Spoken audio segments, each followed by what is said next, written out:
Okay, my brain is not letting me get through these links today, so I'm going to do it best I can. I'm going to keep it simple. Welcome to the Comedy Defect. There we go. Got that out. My name is Winter. I'm a comedian. This is my show. Yes, this is a great episode with the very funny Ben Clover. I recorded it a few months ago. I've forgotten how much fun I had when I recorded it, and I found out how much I enjoyed it when I edited it back. It is the episode, I think, that I have had the most fun both recording and editing. If you do not like my laugh, you can hate this one. We talk about loads of things from Predator to class, prejudice, mouth acoustics. Ben Clover is the name of the guest on this episode for episode 58. Go check his stuff out online. Go see him live. Go like his page. Do all that stuff. You could follow him on Twitter. All those places. If you want to follow us, we're at The Comedy Defect. If you want to follow my own personal page, it's at Winter Phonander. I'm also blazing through that Guinness Encyclopedia. I'm on page 200. And I'm blazing. I'm not smoking it. But I'm taking out as many jokes as I can out of that Guinness Encyclopedia and then putting them up on Twitter under the handle at Guinness Jokes. Now, guys, if you want to donate to the podcast, why not? We're on Patreon. Just go to Patreon, type in The Comedy Defect, and donate as much or as little as you want. But fuck that, don't do that. Just give us a nice, honest review on iTunes or Podbean, because that helps more than anything else. So I'm not going to talk for any longer, because this is quite a long episode, about an hour and 15. So this is a very funny episode. Actually, my favourite so far, with the very funny Ben Clover.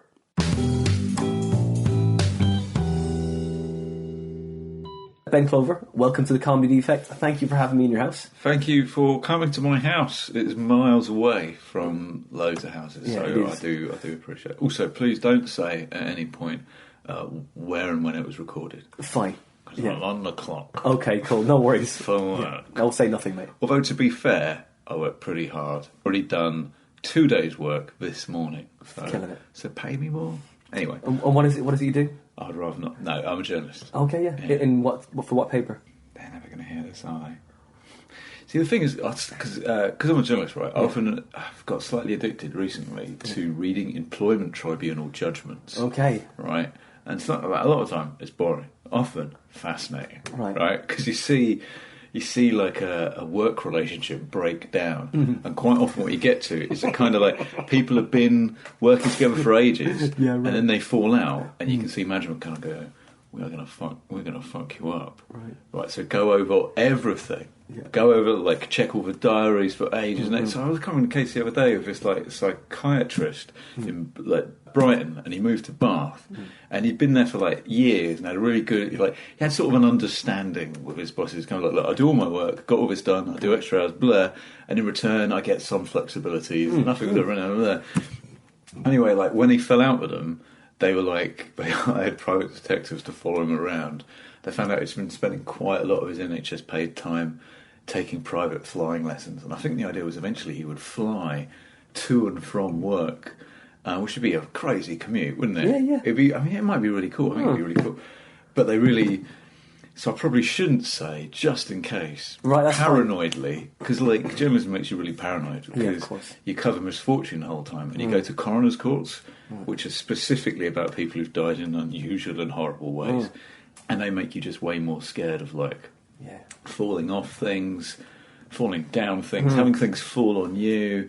It's put me right off.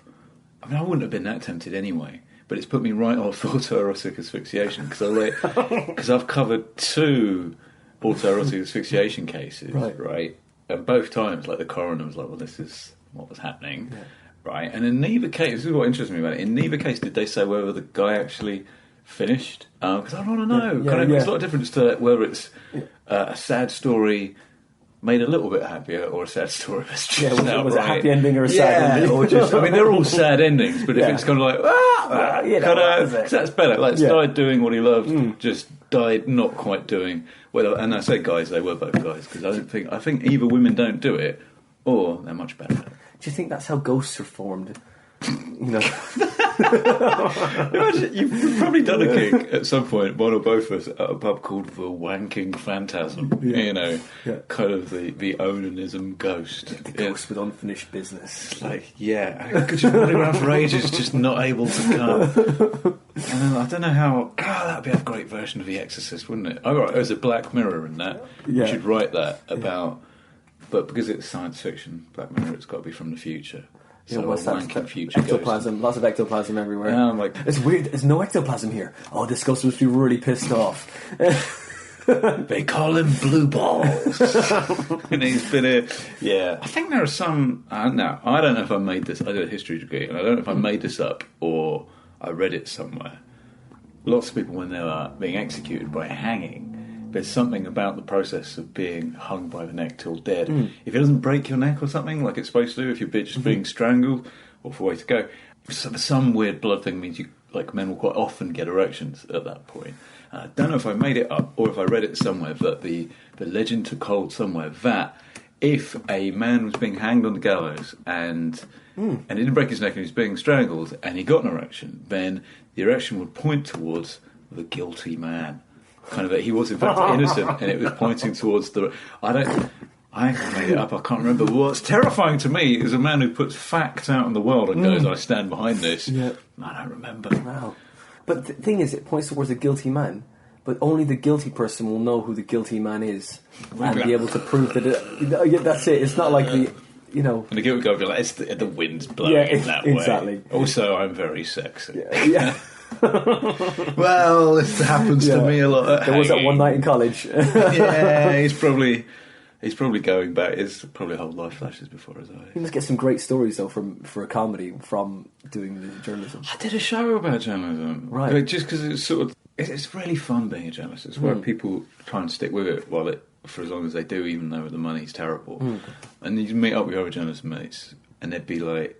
And people go like, that's not a good death wank story. This is a good death wank story. Kind of like, and it's sort of macabre, but it is because it's a pressure job and different all that. Kind of, it's just that people kind of compare stories. So I thought I'll do a show just about the ones that happen to me. They're longer anecdotes, kind of they're longer stories, and they're difficult to fit into a kind of conventional. So, but the show is really fun, and I kind of go around. I've done the show at a bunch of journalism colleges and universities, and even one primary school. I didn't do the actual death stories. The wank death story. No, not at the primary school. You know Janet Garner? No, I don't. She's a great actress. Lives out in Essex and works in this primary school. And she asked, I don't know how she mentioned me to one of her colleagues, but one of her colleagues got me to do a Skype presentation. Yeah. To her primary school class, and I thought, this would be super nice and wholesome. My mate sent me the school tweeted a picture of me on this big screen being projected in this primary school, and I was on Skype in my living room from here. I thought, I'll retweet that. That's wholesome. Yeah. And my mate said, "Hey, I saw the picture. It had a sort of Leslie Grantham feel to it." It's oh, great. I mean, I don't know if you saw the picture of Leslie Grantham. He was done for not done, but he was exposed by one of the tabloids for a sort of dressing room sex cam thing while he was in Panto. I was like, you've really made that a lot less wholesome than it was, Pete. Just fully dressed for that one, right? Oh, fucking absolute. Imagine. Because that's the thing is on journalism, you just see how people fuck their lives up so bad the whole time. Not that I would do that anyway, but kind of so many people... I think if there's one bit of wisdom I'd have to pass on from journalism, it's don't use your work computer. Kind of so many people get lose their jobs and careers, livelihoods and houses, kind of from just looking at porn on the work computer. On work time, it's don't. Simple. They will. They'll check. Yeah, they will. Check. I think it's got to be one of the easiest ways to get. And if they really like you, maybe they'll just pretend they didn't see. But if you then ever piss them off at all, it's well, you. Because you're a journalist, right, and you're looking through these employment tribunals. Do you ever kind of go, "Oh fuck it, well I've done that. I'm only 3 steps away from the end of this narrative here." You do think, if you fell out if you fell out with them, I think basically everyone has, because the sheer fact that, like, the budget came out yesterday and it went, Britain's productivity is still really low, and it's like, yeah, you know why? The internet, kind of, because it's like most people work from a desk now, and like multiple tabs. Like, I reckon if you ask most people, do you want a 10% pay rise, or do you want to sit in a part of the office where the boss can never surprise you? With what's on your screen, can never walk up behind you and be like, I think most people would take the geographical location. They'd be like, I don't want to be. And so technically, you're being paid. Everyone is being paid for that time, and they are using it not for work. So technically, it's misconduct, and technically, you could get them for it. You could argue that was disproportionate punishment, but they could go, well, we can. I think if you looked at anyone like the boss's computer, you'd be like, you could still go, well, we pay you for 37.5 hours a week, and you've worked for 15 hours of those. Like, the rest has been on other sides. It's like, but I did the work. It's like, but fuck you, kind of, you should have done more work. So, that's the boring answer. The more exciting answer is, office work. No. I'll just sharpen my knives for that day. Here's where I'll confess. No, I did have an idea when I was a journalist, right? Because I thought, right, these days, people's online reputation is everything to them, right? And in the old days, people, like magistrates' courts... I love the little whistle you did for the old days bit as well there, Ben. Did I whistle for the old days? You went, for the old days. Really? That's great. I'm starting to do that myself, mate. Don't worry. I'm getting... how old do you know, Ben, if you don't want me asking? I'm 37. Yeah, I'm 37 as well. I'm exactly the same. I'm starting to do that as well, and my wife keeps calling me an old man. But it was involuntary. Did you do it deliberately? No, I did it deliberately, but you did it just in passing. I'm sorry, I didn't mean to out you there. You're the same age as me. I must feel it. I get it. I've got some weird acoustics in my mouth. Don't want to brag. I've got amazing acoustics right here. I mean, like any mic, I just pick up the mic and it just sounds fucking amazing coming out of my I said fucking weird, mouth. not good. But kind of, I just do the idea of bragging about. Whenever I think bragging, I always think of like leaning with one arm like against the wall to talk to some woman and go kind of, I've got pretty weird acoustics in my mouth. It's like, what the fuck is that? How is that a brag? We can make beautiful acoustics together. That's sort of like classic. I could have a whole tiny choir in here. You want to get that mouth insured, mate. Yeah. Freddie Mercury got offered like teeth because he spent much time in America being rich. And he was like, no, that's my livelihood, and if I fuck about with my jaw or something, it will change the resonance or something. And also, I'd like to think if you were as rich and as successful as Freddie Mercury with all that presence, you'd be like, fuck the idea that there's anything wrong with me at all. I'm fucking Freddie Mercury. But also he died of AIDS. So, I mean, he was like, will I get my teeth fixed? Is it really worth it? I don't know at what stage they asked him about this. But sorry, I'm sorry. It would be fucking dreadful if you went to the doctor about the life-threatening condition, and they were like, "So, Freddie, have you thought about dental?" I was like, "Fucking focus! Look at me. I am 3 stone. Do you really think? Look, if you put more teeth in my mouth, I won't be able to lift my head." I didn't even think you could be a dentist and a doctor at the same time. But I will ask you to focus on the doctoring. I can't do his accent. I don't know what kind of accent he had. He was from Zanzibar. He just came across as just general, mildly posh. You're a journalist. Yeah. And you did a degree in history. Yeah. And where did you do that? York. That's where I did my first gig. Very nice. Bloody love York. Wow. It's just the right size of town, So it's big enough so you felt like, we're in town now, there's loads of us. But there's also a campus. Yeah. So if I always imagine if you went to university in like London, it would just feel like there's 8 million people and your tiny life doesn't matter at all. And your tiny life doesn't matter at all in a smaller university town, but it's kind of... But I don't know, it just feels like... I don't always think like the ideal size of city, apart from London, which I love and would ideally never leave, it was like Newcastle. When I lived in Newcastle for a little bit, it was great. Because I think you should be able to go up somewhere high in a city, look out over it, and imagine like that bit in Amelie where you kind of go, I reckon probably... everything you could think of is probably happening at some point in this city. Like, there's probably someone, like, trying on his third chicken outfit of the day for some weird perverse reason. Yeah. Like 15 people are being sacked, Yeah. and 12 people are discovering something new and mind-blowing. 2 people are discovering their partner's cheating on them. Yeah. Kind of one person's just been taught to do that arm fart thing. Yeah. Someone's just learnt that they whistle when they say olden days. Kind of like, if you're somewhere too small and you just think, I know everyone here, probably Pat's just farted again. Yeah. If you're somewhere, I don't actually, I see it can't be too big, in my opinion, apart from Mega City 1 in Judge Dredd, which seems too big. But that's mainly because of a heavy-handed policing. And also very focused in one, like, tower block. Yeah. Although, I read a few of the comics. I was sort of drawn to them because I like dystopias and I like science fiction. But I was just put off by just what a prick Judge Dredd was. The whole just kind of A tight ass. Yeah, he was always. It doesn't really come across in the film so much, but like he was always being like called out to like save a bunch of like kids from like it was really weird, from like a crazed gardener who was like, I'm going to use you all as fertilizer, and he'd show up and like set the crazed gardener on fire and say something pithy like, Ho, ho, ho. yeah, ho ho ho, I've set you on fire. Yeah. I'll think of something better later, and it'll Yeah. be too late. And then the kids would go, thank you, Judge Dredd, and you kind of go, you've not all done your homework. You're going to spend 15 years in prison. Yeah. And it was like... There's never a happy ending, was there? No, it's always kind of like, he's a prick, and that's how it is. So it makes it one. So York, though, but you did... Yeah, it's great. So I did you, my first gig there. it's really nice, though. It's a really nice place. It's like, there's a big, when you drive in, it's like all castles. Like, isn't it? Yeah, there's a wall goes pretty much the whole way around amazing it. for zombies. Actually, this place, it would be amazing for zombies, too. I've given a lot of thought Yeah. to zombies. I mean, we're on the first floor here, which is difficult, but I think that means we're okay for zip wiring over to a shopping centre. And basically, I think you've got to get... I don't think you'll last that long in the city. Also, it's crucial, right? Running zombies or walking zombies. Walking zombies, easy. I think you can still get to work. Oh, no I think you can go, look, I'm late for work, but I think there's no excuse for not still getting to work. 'Cause unless you get really trapped, and you shouldn't be if you've got fucking anything about you at all. But running zombies, forget about it. You're dead. Running zombies, your only chance is to... so we're right by the railway station. Yeah.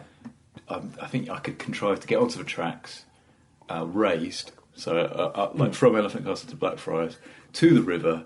I think then you just have to try and get some boat and then try and go out to County Island in Essex. And then I think on an island you've got a chance. Yeah, I mean, the tide will just slow them down anyway. But I mean, like, I think that, you watched The Walking Dead as well then? I lost track of it in the slightly boring second series. We're in the farm. And then every episode is that boring old man going, yeah, Rick, we've got to take a look at the sanitation, Rick. It was like, it's boring, the sanitation. Kind of. Oh, great, now we're plumbing. This is it was wonderful. like, now, Rick, it's very important to separate these crops from the maize crops because that crust gives us Anyway, sorry. Luckily, he got eaten not long after that. I did see that bit on a plane. And they seem to really gruesome up. There's a bit where just his head is on the floor going... It's kind of heartbreaking for his daughter. It's like they move from one place to another and go, oh, it's safe, it's not safe. Okay, there's a fence. Oh, another fence. Oh no, and then the zombies can't get in. They just need to just live... They need to just a fence, make traps. But don't they often run into going like, well, this is some kind of paradise? Secretly, they're bastards. Yeah, totally, exactly. The reason it has to be running zombies for it to be a proper apocalyptic thing is because I think Shaun of the Dead got this right, where at the, again, sorry, spoilers, but you should have, fuck you if you haven't seen Shaun of the Dead. You've had no excuse. Exactly. Kind of at the end of the army show and shoot them all because they're not that fast. Like I could imagine the army might take a while to get it together, but they're not that fast, and eventually they would.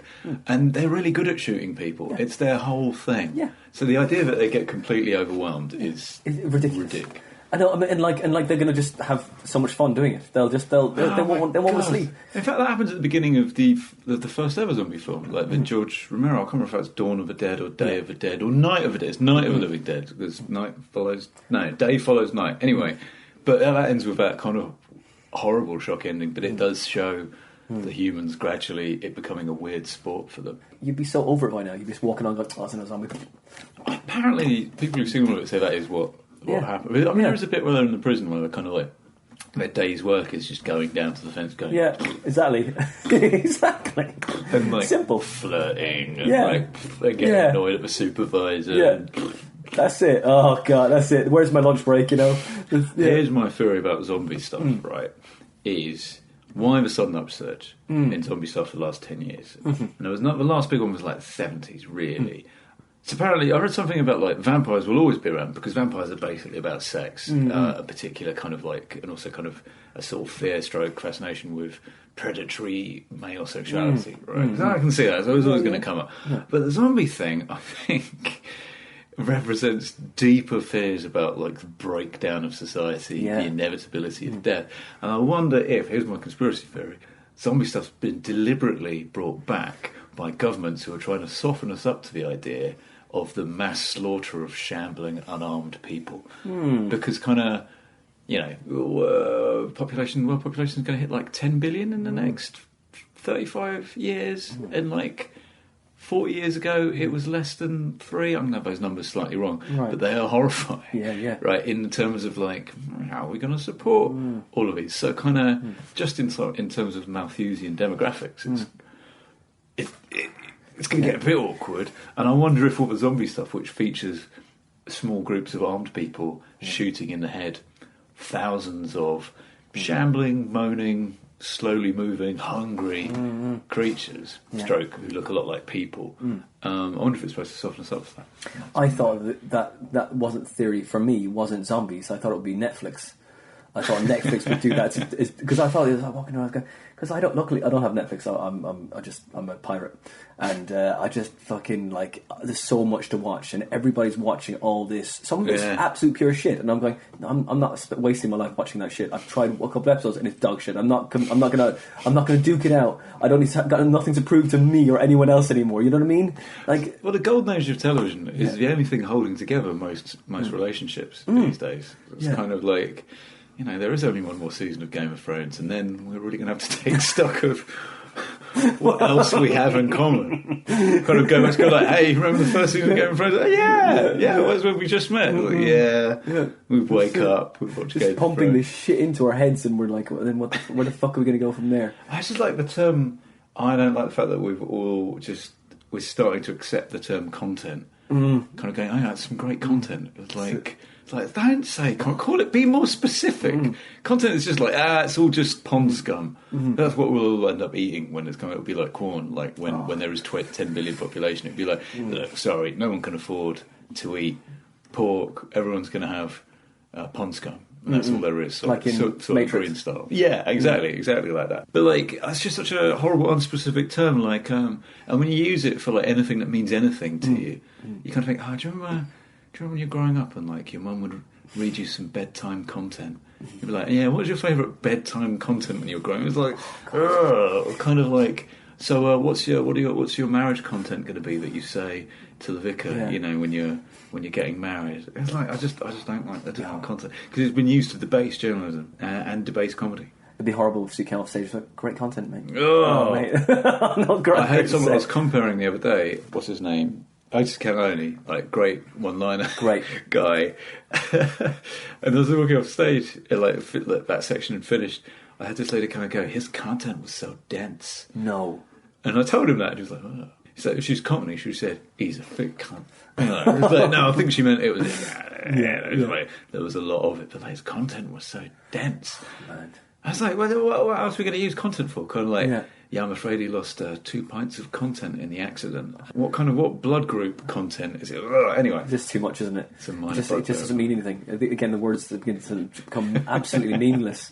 It's just, like we said before. Like, before we started recording, it's like, we said we're still talking about comedy, and then in the end, we watch someone on stage, and sometimes you just don't listen to them, just watch their body language, and just go, and the words are irrelevant, it's just the feeling that they're presenting to that crowd. Because sometimes you see someone who goes up with some stuff, and you go, there really is nothing in that, what they're saying, but they're fucking selling it well, and the audience are just, they're fucking lapping that shit up, because funny bones motherfuckers belief in that shit. And you think, like, look how much you've strung out. Like, I would only have the skill to make that idea, that bit, last 8 seconds, and you've got like 4 minutes of rolling laughter on it, and like, I don't know, this is one of my theories about comedy and your persona. about like who you are.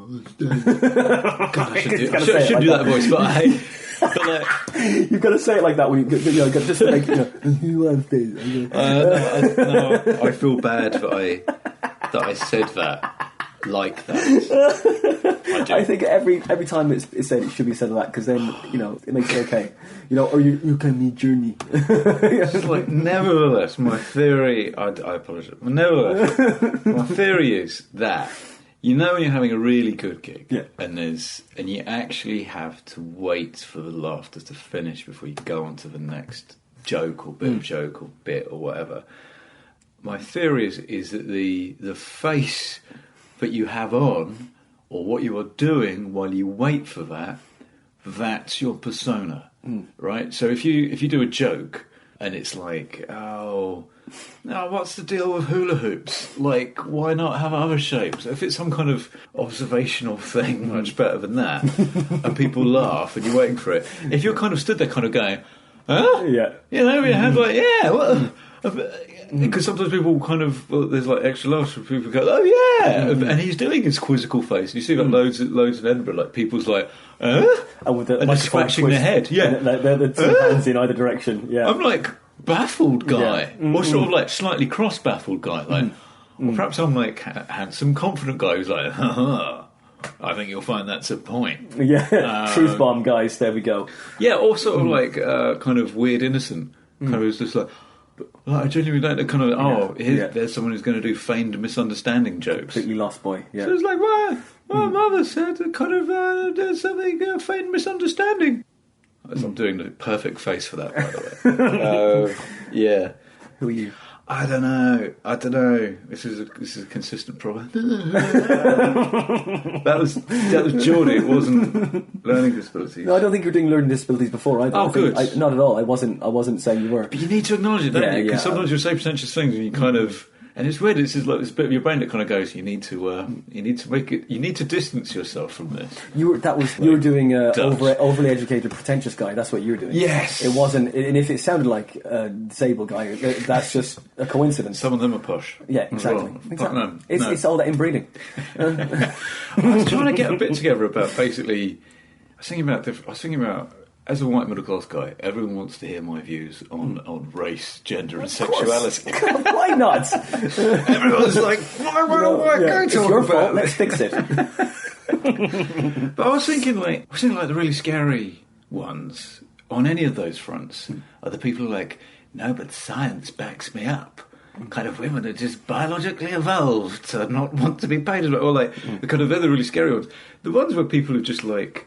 They've inherited that view. They've never questioned it, and that's just how they've not really gone around with like a load of hate in their heart, or they've not considered it. Yeah, it's still not good, but it's sort of. I think they're a slightly different category. Yeah. And I was thinking, have I got anything like that? And I think the one I got was I think I'm basically racist against posh people. I think that's sort of how I was raised. Was to kind of. And it took ages of you'd meet some at university and stuff, and you'd kind of go, he's a nice guy. I just assumed he'd be all hoity-toity, talk about fox hunting and being bred. But it kind of but then you kind of think, so maybe it is. But then maybe it is fair to be prejudiced against posh people because they have got all the fucking money. Kind of. Yeah. They can take it, can't they? And maybe, and can you be racist against the social class? Well, they do try and differentiate themselves as a race through inbreeding. Kind of. Yeah. They do ruin neighbourhoods. Kind of like, oh, great. You see some posh people move into your neighbourhood, and you're kind of like, well, that's all the prices are going to go up. Yeah. In the corner shops and stuff. It'll be everything will have the word artisan in front of it. Yeah. And it'll cost 4 times as much. And like cereal stores. Yeah. But anyway, I've learned to forgive them. Well done. You can work through it. That's it. Don't get me wrong. It's not easy. I find it hard as well. Sometimes when you go, oh God, that automatic. As soon as that voice comes out, you go, no. I'm trying to put that judgment away, but it just goes, I don't know if we can ever be friends. It just pops out. You're like, but go. I've got some friends who are crazy posh. Right? It ain't, and it's just, that's just people tend to wear it. I mean, like, but are you their like, their broke friend? And they could go, oh look, I'm there to balance it out for them. I think there's only been one Brideshead Revisited moment, I think, where like you think, I can't afford to do that thing you're all going on, and like you can come on wall pages like that'll feel weird though, won't it? I remember going on holiday once with my ex. Boy, come here, boy.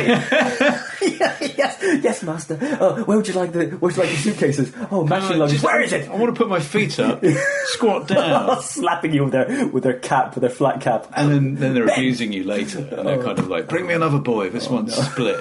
You know? Oh no! No, have you ever had that thing where you know how you now have to kind of call your bank before you go on holiday, just to go, right, yeah, like, just let you know I'm going on holiday, so they don't I didn't do that once. Went to Italy with my then girlfriend, and like my card wouldn't work in any of the machines, so it was fine. We've been together like 4 or 5 years or something, but she just had to pay for everything. And over the course of like this 5-day, 6-day holiday in Rome or something, it really kind of changed the dynamic in the holiday, because I was like, oh, should we go to the Colosseum? She's like, I guess I'll pay, but it's like, I'll pay you back. You heard me on the phone to the bank. It's kind of, it's like, oh, should we get another drink? It's like, yeah, I guess I'll get. It's like, which in a good mood, it didn't matter, but it just like, I know what you're saying, and like you sleep in the same bed, and she's spooning you. Like, don't you spoon me! I'm the spooner! I am Big Spoon! Everything, isn't it? All my privileges, yeah. That's it. She's holding your hand, you're not holding her hand, Suddenly she's driving the Vespa and I'm on the back. Totally. Yeah. That's it. She's getting you flowers, and suddenly my dad has to pay a dowry to her dad. That's it. I would like to marry your son. Oh dear. I know. Don't get me wrong. I'm in the same situation when I've been broke on my ass, and I totally feel that. It's emasculating, isn't it? It's such a basic thing. We should just be. No, it's fine. It's just money. We're equal, but it's so endemic in our I thought it would brains. be. All these things are like deeper. Yeah. I had these two mates who went out for like 5 years or something ridiculous, but they had a long break up, get back together again. So after we all left university, people go back to their own ends of the country and would meet up, and this relationship would reignite spectacularly, and because they split up and he's still owed her hundreds, I don't know, maybe thousands of pounds, but they were split up on this night out, and this kind of simmering anger stroke tension. He must have said something like, yeah, your round. He's like, my round? You still owe me X hundred. So, but anyway, because everyone was pissed, it ended up in him, who had money at this point, grabbing handfuls of tenors from this cash point where it got out hundreds of pounds, just throwing at her in the street, going, "Take it, you whore! Take your money." And it's like, that's shit. That's not the way to do it. No. I just think, never. You should never be throwing money at anyone. So just pay your debts. If you owe someone 3 digits worth of money, it's got to be in the first 3 things you say to them when you meet up. Yeah. Yeah. There you go. It was like advice. There's this whole bit in Hamlet where you know Hamlet. I've read it. There's a bit with Polonius, who's like Hamlet's girlfriend's dad, and his son's going off to university, and he gives him all this advice, and it's quite decent advice, but he's like one of those characters in the play who you can. That's probably another way of doing it, but you tend to see him portrayed in one or two ways. One way is he's like a bit of an old fool. He's really pedantic and annoying. And when he gets killed, you're kind of well, he's annoying. In a slightly cruel way. Or you can play him as quite a decent, reasonable, kind of wise father who's giving his son a bunch of advice and guidance in a way that maybe Hamlet never got himself. Either way, Hamlet kills him with a sword because he's hidden behind a curtain. Sure. And he thinks it's someone else, and he goes, ugh, and he's like, oh no, it's Polonius. So in fact, when Polonius' son comes back from university, Hamlet has murdered his dad and driven his sister to suicide. So he's pretty pissed off. Yeah. But I just thought it'd be really fun one day to do a staging of Hamlet where instead of swords, because the whole thing ends in this big sword fight where everyone gets killed, where instead of swords, all the characters have flamethrowers. So like the end would be like, yeah, it's just like Aliens, isn't it? Like Aliens. Yeah. Just like I've seen Aliens about 40 times. It's the film I've seen most in my life. There's a stage where with my friends at school, we'd watch Aliens twice a weekend. Once we knew like pretty much all the dialogue off. Like if two of them were here now, I think we could have a fair crack at reenacting the whole of Aliens word for word. Yeah, I think that you're just exactly the same age as me, so I think that's a classic one. You know, for when it's a go-to, isn't it? You just go. Something's going badly. I'll fuck it, and then everything is good. I mean, that's you always want a trusty flamethrower. It would just level. It's a great leveler. Yeah. You know? Absolutely. It's kind of. It says you can be round a corner, you can be down a thing, but I'm going to set you on fire, and then it's your problem. Yeah, exactly. We're not even gonna, do what you like. You're fucked. God, we love that squad so much. Like we watched Predator quite a lot. I mean, not as much as Alien, but we watched Predator quite a lot. Yeah. And they did some great feature in Empire magazine ages ago about following up, like what happened to all different squad members in real life and stuff. And like it was mainly improvised, or with dialogue with the actors and Aliens, kind of.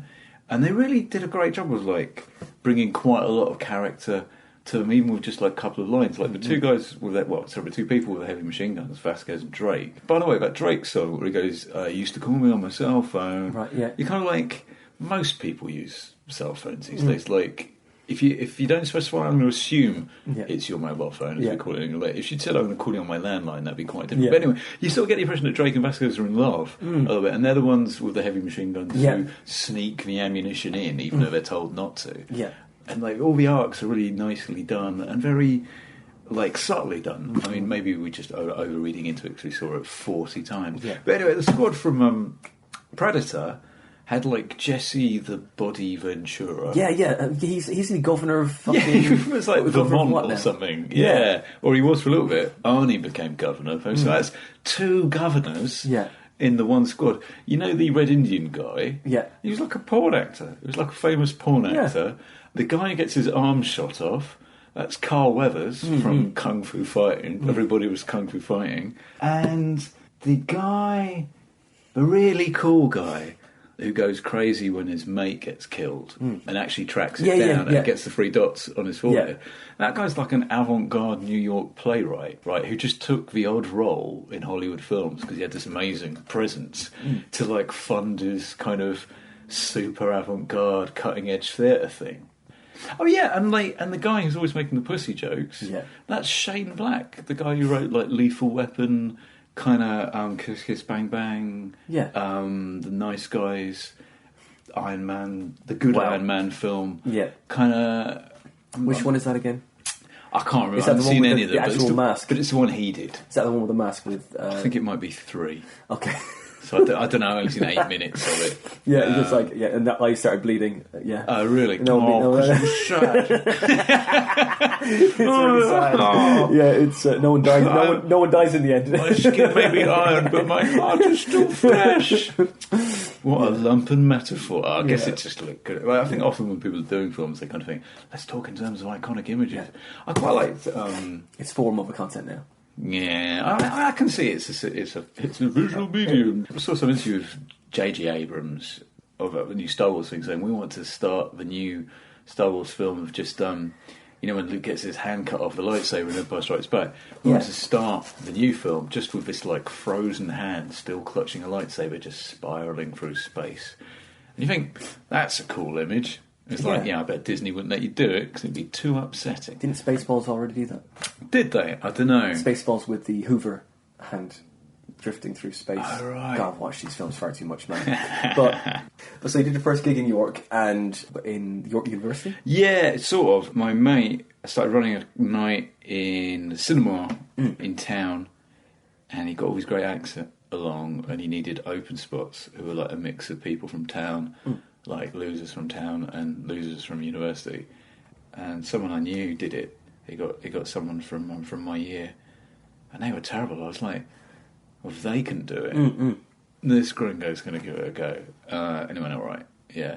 And what year was that? That was 2002. Oh. That was my last year at university, and then I stopped. Well, I came back to London. I did it for about a year, a little bit less than a year, something like that. Not gigging very hard, gigging very often. And I stopped until about 2011, something like that. Mm-hmm. Yeah. But yeah, it was great. It was a really nice little gig. It was like, it had like a low ceiling, which I think is always a good sign for a gig. I think ideally, if you could design the perfect gig, it wouldn't be above a pub, it wouldn't be on the ground floor of a pub, it would be underneath a thing. Yeah.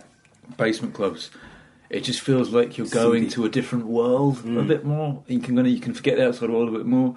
Because like, I don't know, you just don't see buses going past or like, oh, look, there's a Falcon or whatever. There's no distraction, you're actually there. No, can't escape either. And it feels a bit more consequenceless. So you think, we can laugh at some really weird stuff here. Protected. Yeah, so it had most of that going. Plus it was underneath the cinema, so it felt sort of like cool. And it was right by a river, and I was hanging around for ages before the gig.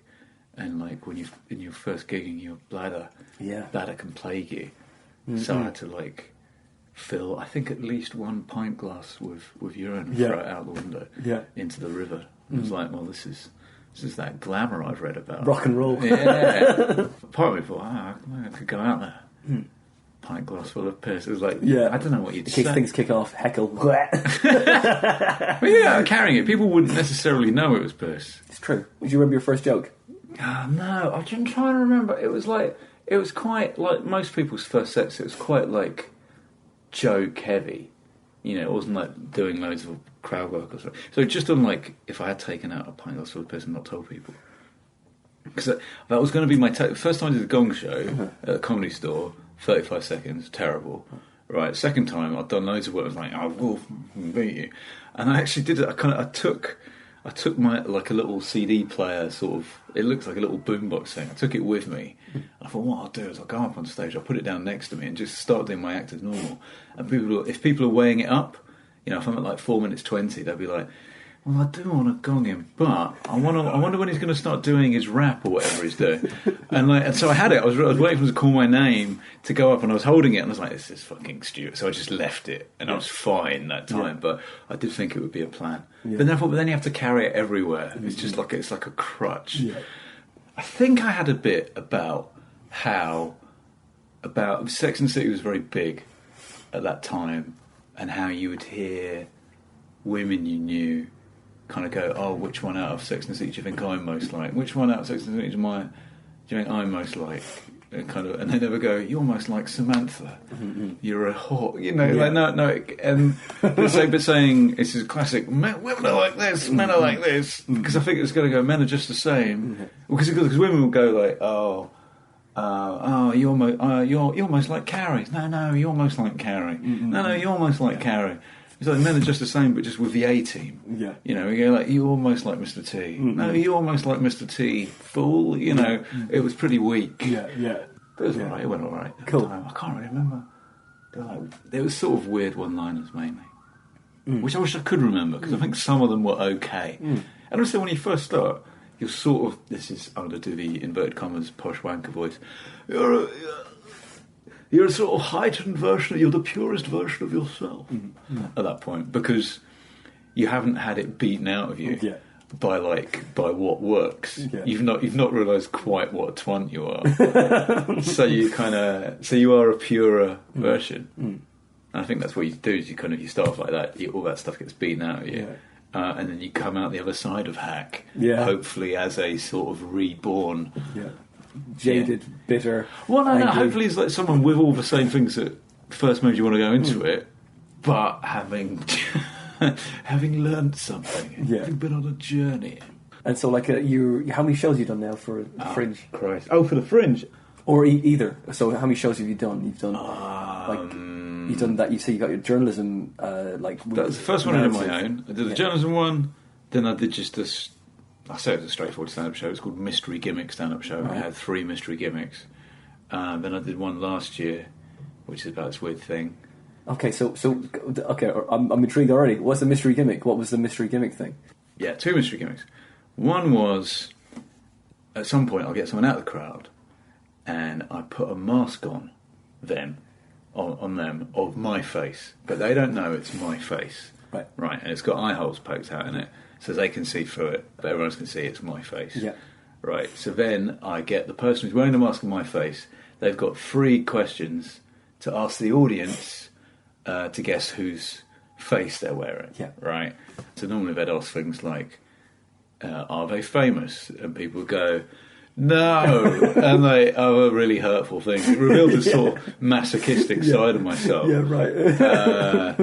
And then, but it was fun. It was fun. And then at the end, I think when we were doing that show, my girlfriend was pregnant, but we'd had some trouble conceiving.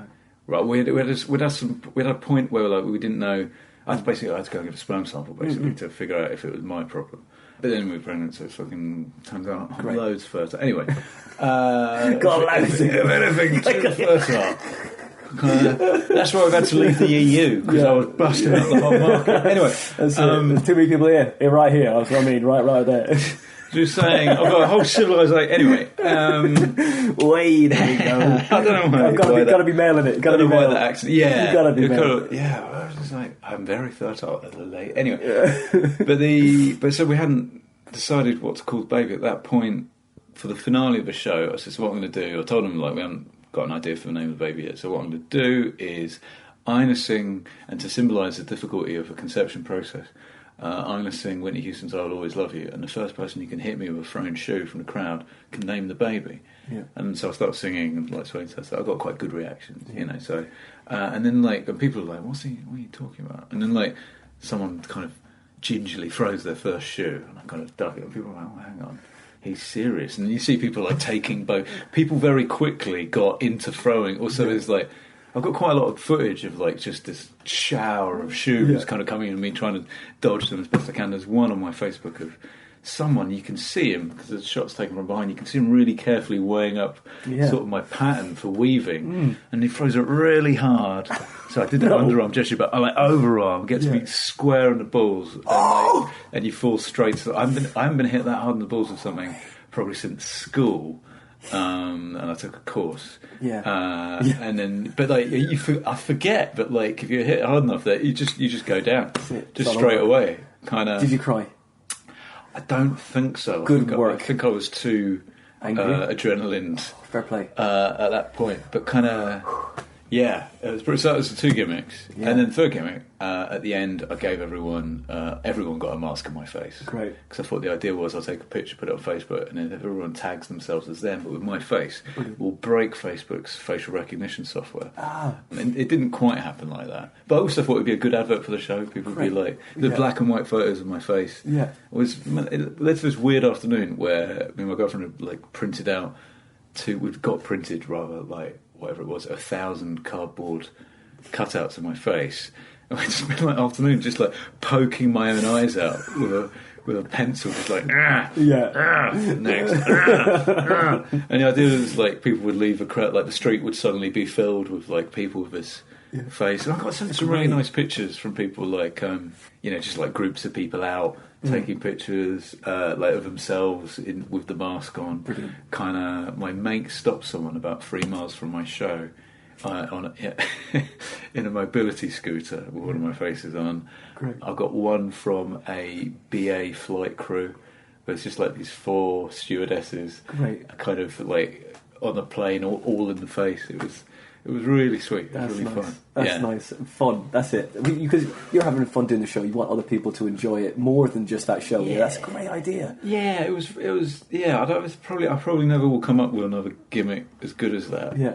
And it was fun. My fear was people would wear the mask and commit horrific crimes. Of course. Kind of, and hopefully I'd have an alibi. I mean, no, obviously I'd have an alibi unless I was there. Yeah, unless you actually did it in your own face, and then that's like just Inception, isn't it? Yeah, that is pretty. I did have a joke about Russian dolls. So that was last year. Yeah, last year. So I've done 3 shows on my own, and then shared bills twice for 2 years. I saw your Ian Lane. The Alistair Beckett Many King. Staring Goats. Yeah, Ian Lane, Alistair Beckett King, Tom Ward. For a little while it was all 4 of us, and then I replaced Tom for a little bit. That was a great room. Banshee Labyrinth is a great room. Was that 2014 or 15? Christ. 16 I did Gimmick Show, 15 I did the journalism show, 2014 I showed a bunch of people. 2013. 2013. Said you went to the Gong Show at the Comedy Store. Yeah, I went to the Gong Show at the won Comedy it? Store in 2014. Yeah, You nailed it? I came back. Yeah, I beat it once. Yeah. Didn't win. Came back the Monday. It was the August Monday after Edinburgh. Yeah. So I'd come down on a train that day. My total for that Edinburgh was 111 gigs. Yeah. Right, and I won it. And things like that, and I was like the tiredest I've ever. I've had a kid since, and I've still not been as tired as I was after that Edinburgh with like 111 gigs. And like the previous two Gong shows, you'd be like pumped up. You'd be like adrenaline, fear, all of that, right? So I thought, God, if I win this, it's gonna feel like a new universe exploding in the joy quadrant of my brain, right? Instead, it felt like having sex with 15 heavy-duty condoms on it. It's kind of like, Oh no! well, I think it's over, but I don't feel anything. Like, I didn't feel. I was just so tired. They put you in that silly cap, and you're just like, Good God, I just want to lie down. Yeah, totally. That's great. I just want to die. Yeah, I'm not comparing my experiences to those of the British salesmen who were forced to build a railroad by the Japanese in World War II. Yeah.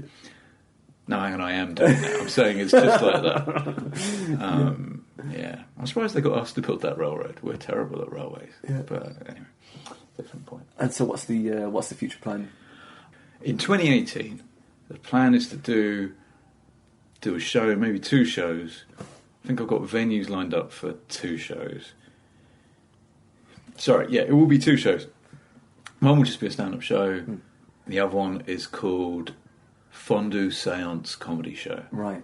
So it's like it's going to be in the Wee Room in Laughing Horse about lunchtime, and we're going to have a fondue set and do a seance.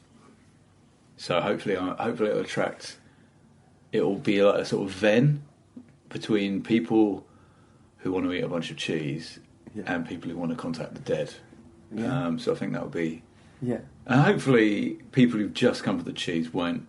I'll say to people at the beginning, kind of like, so who's here for eating cheese, and who's here for contacting the dead, and they'll be like, So to anyone who's here for contacting the dead, would any of you mind? I hope you don't mind if we're going to eat some cheese. And they'll be like, it's fine. And then the people who are like, I hope you guys who are here for eating the cheese don't mind us trying to contact the dead. Yeah.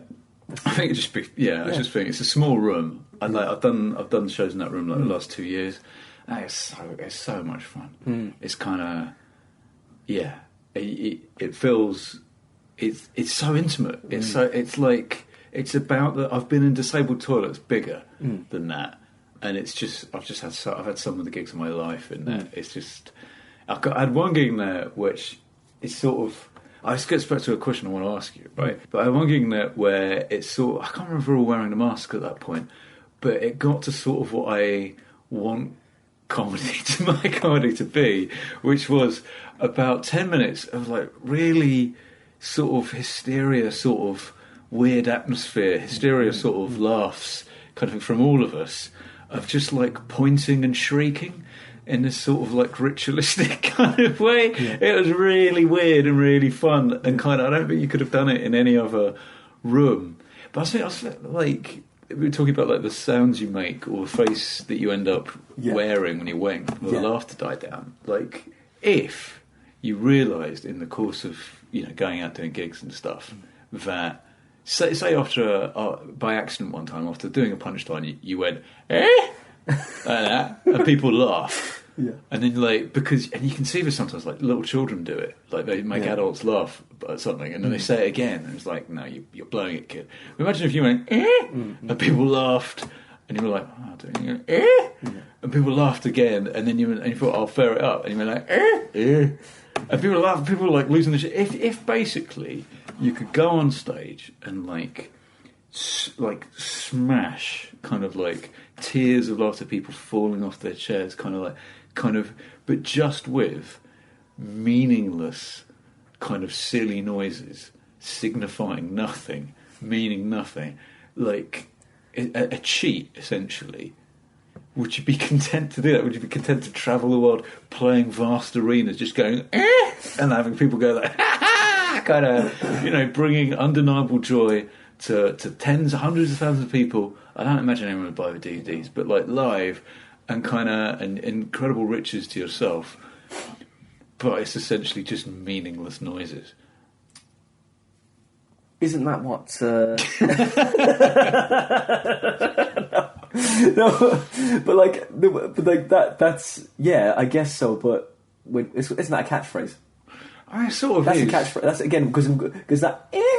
I'm not doing it right. I'm not giving it. I fucked it. No, it's like if you've got a catchphrase that just always presents the punchline. You know, kind of go. They say it. It's not funny, but then they go.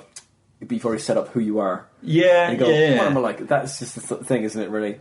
Yeah, because I think like that can almost be anything. Like I've never seen him, but Nick Ellery was talking the other day about this American act. You might know him. He's kind of he's like a middle-aged black guy, and he'll do a joke, and then he'll go hamburger at the end of it, kind of like hamburger. Yeah. Like, Nick does a really good impression of him, where he says like sometimes you can hear some recordings of him like smashing it up, and he'll kind of after a joke's got a massive laugh, he'll go hamburger. And people will laugh again because they love him and they love the catchphrase. Yeah. But sometimes you can hear him at a slightly more difficult gig, and he'll be like hamburger. Kind of after it's just kind of he knows not to milk it when it's not when there's nothing there to milk. But that's like the hamburger thing is more of an example of what I'm talking about. I think, because it doesn't. You know, the joke will be nothing to do with that. Yeah. But after, I mean, I love it as a non sequitur. I fucking love non sequiturs. They I think it's a real weakness of my comedic sensibility. is my love of non sequiturs, right? Because I always used to think one of the funniest things was like a broken set of Trivial Pursuit cards. Where they go like, okay, geography question: what is the capital of Venezuela? William Shatner. Kind of, they only work about like 2 or 3 times before you go, this is just random and I hate it. Yeah. But I love non sequiturs, and so I can enjoy hamburger late or something like that as a non sequitur, or even a good catchphrase as a non sequitur. I used to have a catchphrase actually. I'll get to that in a second. But like, so remember Tom Holmes? I used to really like Tom as an act. Like, I don't think he does it anymore, but he put his joke on Twitter, which I didn't get at first. It's like a nice, like, simple joke. And it went, after the 9 p.m. watershed, Alan Sugar is known as Alan Shit. Right? So it's a nice joke. Simple but lovely. Yeah, it's a simple, lovely joke. Yeah. Kind of... But I didn't understand it at first. I didn't understand, like, the shit sugar thing. I just took it as a kind of, like... a weird statement, like he was a sort of Jekyll and Hyde figure. Kind of like after 9 p.m. he just becomes this guy called Alan Shit. Kind of like, if you watch The Apprentice after 9 p.m. it's like, it is Alan Shit, and you kind of think, oh, what Alan Shit's like, well, how he's different from Alan Sugar, and kind of like maybe all the like entertainment people are sort of like that, like after 9 p.m. Bruce Forsyth becomes Bruce Cunty or something, and he does all these horrible. It took me ages to figure out, there is an actual joke that makes sense there. But yeah, I've always loved non sequiturs, and hamburgers like an example of that. But yeah, I guess the question about whether you'd be willing to go around doing a very successful act just of meaningless shrieking sort of gets to what we think of as like how important is it to do something that you think means something, or just to do stuff that's just pure fun, as if anyone's like talented enough to kind of go, no, I have the option of giving people pure fun, and I choose a didactic approach. You don't see. I don't think you see as many of them on the British Today's lecture will be gather around, children, gather around. Let me solve your life. I instruct you on various matters. I think it's a difference in the sort of status. Yeah. Like I think I don't know. I've never gigged in America, but like you do get the impression that people are more okay with higher status comics in America. They're kind of going, oh, what's the deal with the government, huh? It's like, like, government's silly. I think that your approach to comedy as well, like my own, is I just want to be silly. I want to have fun. I want to be silly. I don't want to bore people. I don't want a point to make.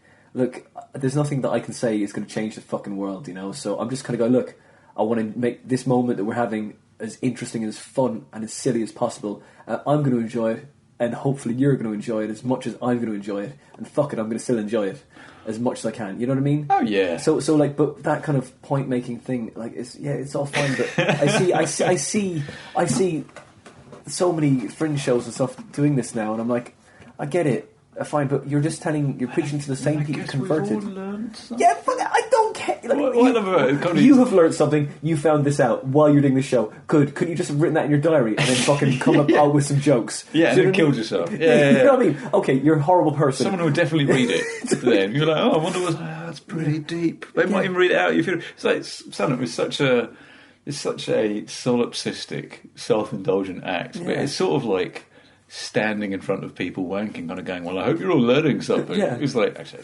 we've all done this, right? We all hate ourselves after we've done it. Sometimes really great people, they will do something that it will be something. Oh, yeah. Do you know what? That joke works better because that is. I mean, it's weird. You know, that is true about a toaster. It was like, oh, that is true about capitalism. Kind of, you know, they're both something that's true. It's just you might get a deeper. You might get a bit more pleasure from kind of going, that is a true and interesting point about something that is less trivial than a toaster. Yeah, you know, of course. I agree. You know, but if it's you might do. But more often than not, more often than not, you go, this is fucking hardcore. You know what I mean? That's the thing. You just see so much of it. Go, oh really? Oh god. And you can see that. You can even see in a lot of people's eyes when they're doing their show, they just go, I really don't believe in anything that I'm saying anymore, and I hate this. You know what I mean? Like, it might have been a good idea to start with. I've made my father's death into something I'm bored of talking about. I feel like it's terrible. I just find it awful. But, you know, that's it. Just be silly with it. But you do a lot of improv as well, don't you? Oh, my God, yeah. I just think there's just so much fun to be had with an audience. Yeah. You know, I find the real challenge... The fun thing to try and do, to set yourself to do, is to try and make your written stuff as fun for you to do and for the audience as the. I don't know. It's like improv sounds like you're an improv troupe, which is like there's a different weird set of associations, but kind of just like off the cuff stuff. And I do try and work some questions in. And like sometimes you kind of think, well, I know which way I'll go if it goes any of these predicted ways. Yeah. But then that feels really cheap after a little while. So kind of, there's a bit I have about gun crime in America, which goes really well if there's an American in, but you kind of feel like, I wonder if it just looks really cunty to kind of go, I've obviously drawn you into a position where I'm now going to hit you with this massive stick. But hey ho, you know, they've got it coming. You got to use what you got at the time, man. Because you're comparing. You got to keep that energy up, man. You can't do whatever you can. I remember doing this gig in a fucking hotel in Haywards Heath in Sussex, which I thought was going to be like. I thought all of Sussex would be like Brighton. Not all like Brighton. Ropey gig shortly after the first royal baby had been born, and I was like, and it was fair to say they did not like my royal baby material, and I was just sort of finishing up this like difficult fucking, you know, wedding seating style, just the worst in this weird vestibule. I'm slagging the gig off because I did badly, but also because it was objectively shit. Anyway, this guy was leading against the pillar, and I was just going to my final bit, but I saw him and I shouldn't have said anything, but I kind of went, "Are you all right? Are you nodding off?" And he was like, he roused himself from Leon and just stood up straight and sat up straight and went, "You're not very good, mate." I was like, and it just felt like a javelin through the heart. It was like it's still probably one of the most direct heckles I've ever had. Kind of like, "You're not very good, mate." Kind of like, here's my. It wasn't aggressively said. Yeah. It's just dismissively. Kind of like, here's my indifferent. Here's my opinion. There. Yeah. It's just thinking about things you wouldn't normally say. Yeah. But the audience was suddenly all there, kind of like. And I said something like horrendously like hack. That's difficult because this man's my dad. You know, it's like it's my like if a punchline is, and that was my dad. Yeah. And then I got off the bus, ding ding, kind of. It would have been that shit. But the way I justified it to myself was. You'd never set out to bite someone's ear off, like on a night out, but you might end up in it or hit someone with a bar stool or something. Yeah. But you nevertheless, whilst behaving reasonably, might end up in a position of self-defence where it was necessary to hit someone with a bar, even though you would have tried everything to avoid doing that, and the panic in the moment Yeah. It's like when you see, Airplane. Yeah. When you see, that he's feeling in a drawer. I think it's the part when he's feeling in a drawer for something, and he's like, and there's like, there's like a gun, there's like a knife, and there's like every kind of weapon, like a taser, and he goes past all of those things, and he gets like one of the, I think it was a tweezers or something, and goes on the guy's eye, or was it when it was like the eyelash curlers or something, and the guy goes, oh no, and he goes, and it's like, it's so ridiculous, but you got to take what you're given at the time, and what your brain goes, oh well, I'm going to take this because my brain's just offered it to me, and that is the thing that's going to work here. Because I remember I was at this one gig, and it was a bit rowdy. The opener went on, didn't do very well, and I was like, okay. And so I went on, did my bit, and like they were sort of like, and I was like, just got full energy at them. I was like, fuck it, I'm just going to hammer it at them, and they're going to enjoy it because it heckled me straight away. I was like, fine. Comparing now, this is great. I enjoy this more than doing a set. so let's carry on. There was this guy who big, the mean guy, the guy that looks really mean, and everyone's like, oh fuck, that guy's going to kick off. He's got tattoos all over his fucking face, And this guy had tattoos on the back of his head, but they were eyes. And of course, I was like, oh, I've got something for this, and because I was like, oh, and I thought this will really work really well because, of course, I pre-thought it, and of course, it's going to go great then. And I said to the guy, because I was doing really well, just keeping them on board because they weren't settled because these guys were making lots of noise with the tattoos, And so I said something, of course, pick on the Alpha classic, and I was like, I say, mate, what's going on with the eyes on the back of your head? And I said something really hacky just to fucking get it, like nail him, So been in prison, have you? So you can see him coming, whatever it was. Romantic. Yeah, there you go. And I said to him, what are you trying to be? Some sort of moth or a butterfly? And I was like, in my head, I was like, hilarious. But they were like, what, mate? Moth or a butterfly? Eyes? Okay, well, moth has the markings to show that it looks like an animal with big eyes. That was hilarious in my head. But the other stuff was great. But it's like, oh, I've got him. I can do this. This is fine. But you like just overthink it sometimes. So there you go. You got to pick whatever fucking comes to you, innit? It was crazy shit. But yeah. So improv. You do improv. Have you done courses and stuff? No. It's just after doing thousands of like ropey gigs, you kind of think, well, it's off road or no road, kind of. It's just on your description of that gig. I remember I was middling somewhere and doing okay, but not great, and it was a Bromley. Yeah. And it was all these crowds that Michael Legg, I think, was headlining or comparing. He kind of went, looking at that crowd, I bet they've all got the best possible Sky deal. The best kind of subscription package from Sky. He said, I was round the back of the crowd while you were on. I've got this joke about testicular cancer, but it involves me kind of at one point going, twiddling your thumbs like that. And Michael said, what? After I was doing, it's just part of a setup that while I was doing that, some bloke just went, twiddle. you never know what's going to tickle someone's going to twiddle. I just like to think like, he's gone to bed, wakes up the next day, just goes, twiddle. So what is it, Dad? Oh, nothing, just twiddle. Yeah. Weird things. The weird things tickle a lot of people.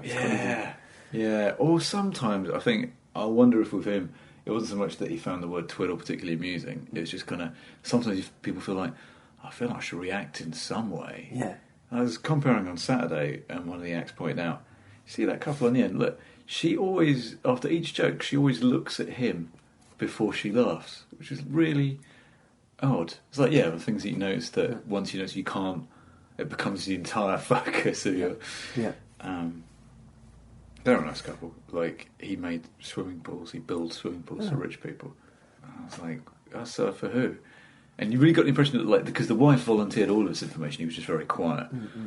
I get the impression that you don't want to talk about it, sir, but you, madam, really, really want to say who it is. Mm-hmm. So we went through some clues.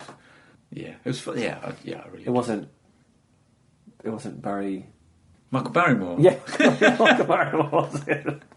But so you got 2 shows coming up, and where can we find you then, Ben? Getting around the place. Oh yeah. Look at my website. I will update my website. If you Google me and you ignore all the work stuff, it's on there somewhere. So Ben Clover at. I think it's benclover.weebly.com or something, because I haven't paid for the the non-Weebly. If you pay, they'll take one of the dots and the Weebly out. But like the Weebly, I like the Weebly. Sounds good with you. That's what it's called. Yeah, Weebly. Yeah. I thought, I don't know if everyone has this. Because where are you from? Cork, right. So do you just assume that, like, the way you and the people you grew up with talk, that's normal, and everyone else talks in some different funny way? Yeah, because I just, I've got fairly middle class accent with odd tiny flashes of South East London in it. What part of South East London? Lewisham. And I took my Scottish girlfriend to go, I can't remember what I said, but she's like, say that again? I was like, yeah, there was 3 hens on the roof. She was like, how many? 3. There were 3 hens on the roof. And she's like, how many again? 3. What's wrong with you? She's like, count to 4. 1, 2, 3, 4. What's your fucking problem? It turns out I can't say TH sounds. Oh, yeah. That's it. I can only say 1, 2, 3. 4. But then, because she's from the east coast of Scotland, she can't say the double O sound properly. I had some shit joke about that going. So she can't say, like, food. Right. She'll say, like, food. Oh. Or she can't say, like, good. She'll say, like, good. Oh, right, So she's like, rather than good food, she'll say good food. Yeah. Although, to be fair to her, being Scottish, she's never had any cause to use the phrase good food. That's like the shit joke I did. Oh, yeah. And like, Scots would go, boo. I was like, well, you shouldn't make that sound because you can't do a double S. Like, boo. That's really it. She's proving my point, isn't it? Yeah. That's it. And she pronounces the name, she pronounces the... pussy. Yeah. That's how you say pussy. Grab him by the pussy. That's what Trump said. It was great when Trump got in because it meant my girlfriend with her accent kept saying, I didn't like his pussy comments. It was like, his what? It's like, when he talks about grabbing him by the pussy, she couldn't pronounce pussy right. So it's fun just to hear her say it. Yeah. Accents are fun. Yeah. Accents are fun. There's no two ways around it. Yeah, and if you pick them up, you should leave them, just give them back afterwards. That's the most important thing. I hope this is true. I was going to say, and actually I don't know that it's true, but I hope it's true, that kind of, there's one really interesting thing I saw about accents. It was that Sean Locke bit about kind of those like, compared to meerkat, kind of Russian compared to meerkat sort of accent. It's like, why is that okay? But like, if you did that in a Chinese accent, people are like, whoa, no, you can't say that. And he said, like, it's basically, like, the rule, I think he's right. He said, like, the rule is, it's fine to do the accent of anyone who is equivalently wealthy or more than you. Yeah. That's fine. Yeah. Or someone poorer than you if you suspect them of being racist. So you can do like a deep southern accent even if they're poor. And like, but you won't, anyway, give it 5 years and like the Chinese accent is back on the table. Like, it'd be fine for white comedians to really go to town. I mean, like if you did like a Zimbabwean accent, which you could say was Mugabe.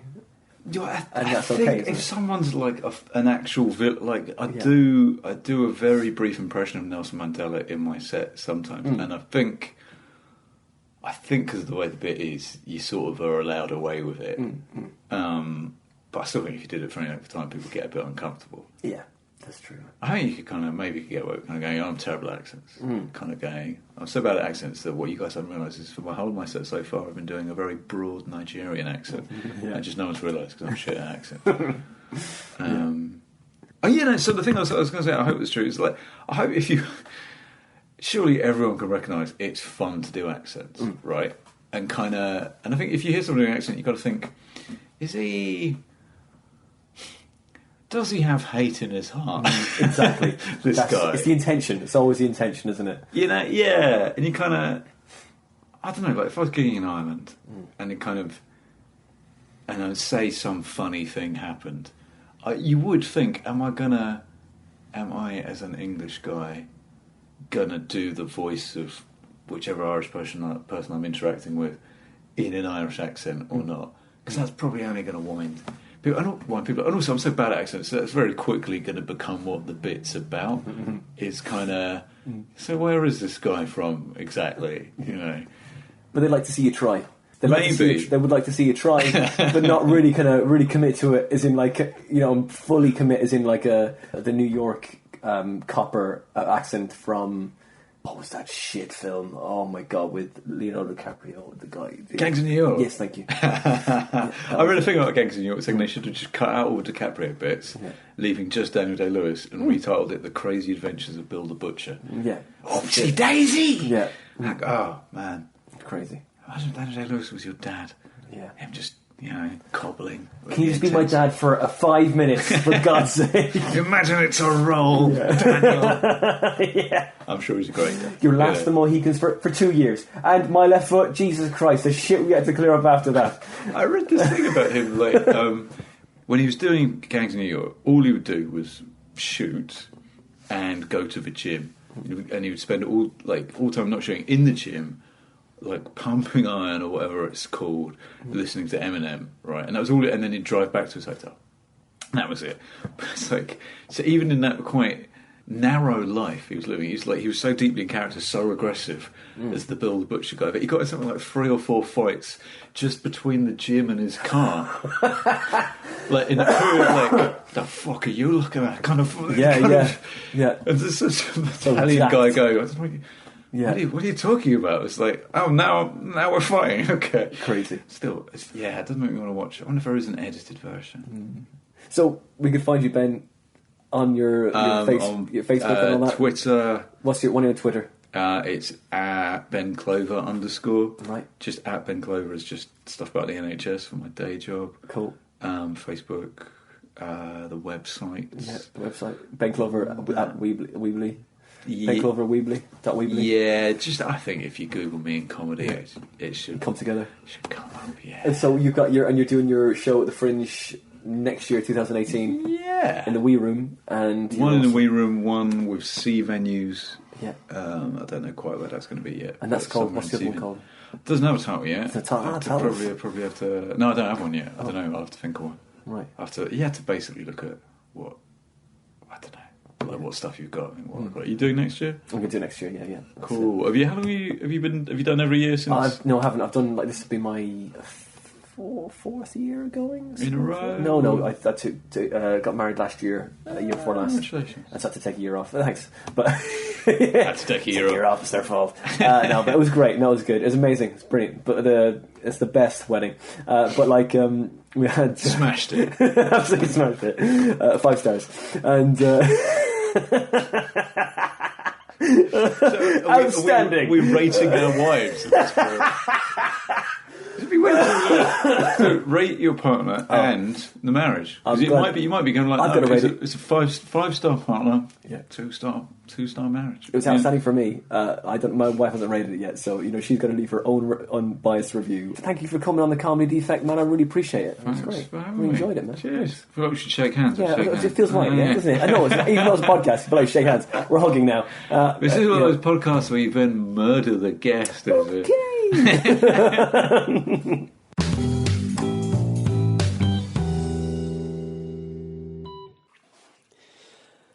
That was episode 58 with the very funny Ben Clover. Recording and editing that, I haven't laughed that much in ages. You can find Ben on social media. He is taking 2 shows up to the Edinburgh Fringe, which he'll be previewing around the country. So go check his social media to see where he's going to be airing those.